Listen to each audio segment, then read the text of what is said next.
Minimalism. What is it? In reference to music, minimalism is usually only as much as is necessary to communicate the message or point of a piece. This could entail limited or no chordal structure, repetition in rhythm, and limited variety in other ways. Canons are an example of minimalism because they are made up purely of repetition and imitation. So how about phase music or process music? Process music is music fundamentally revolving around the development of a process. According to Steve Reich, a process piece runs on its own once you've set it up and load it, and you can walk away.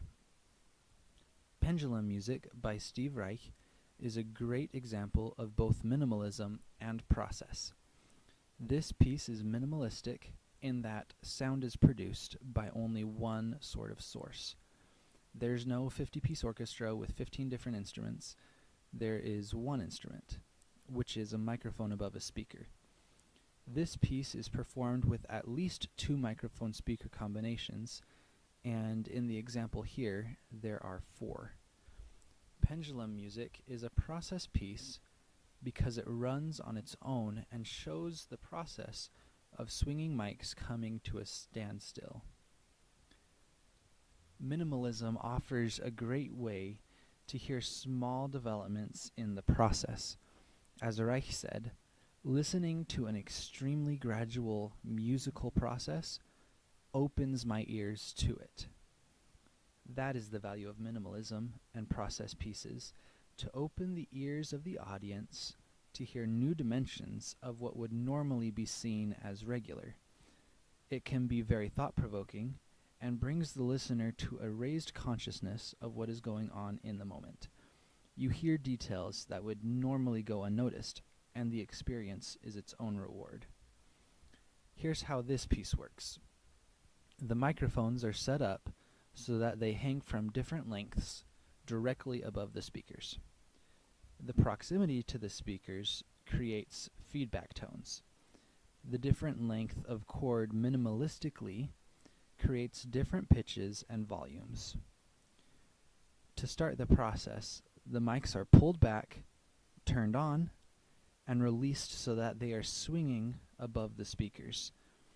Because the chords are different lengths, each mic has its own tempo. As the mics slow down and spend a greater amount of time and a greater percentage of their arc over the speakers, the length of each feedback tone increases and the distance in time between feedback tones decreases. Therein is the process of this piece. When all the mics finally come to a standstill and the sound is one solid pitch, the speakers are unplugged, cutting the sound and ending the piece. So how did this piece come to be? As the story goes, Reich was with some friends working on a project in Boulder, Colorado. They were messing around, and being in the West, Reich started pretending to be a cowboy. He picked up a mic and started swinging it by the cord like it was a lasso.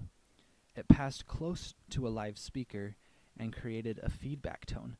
From there, Reich got the idea to create pendulum music. Let's listen now to a recording of Steve Reich's pendulum music.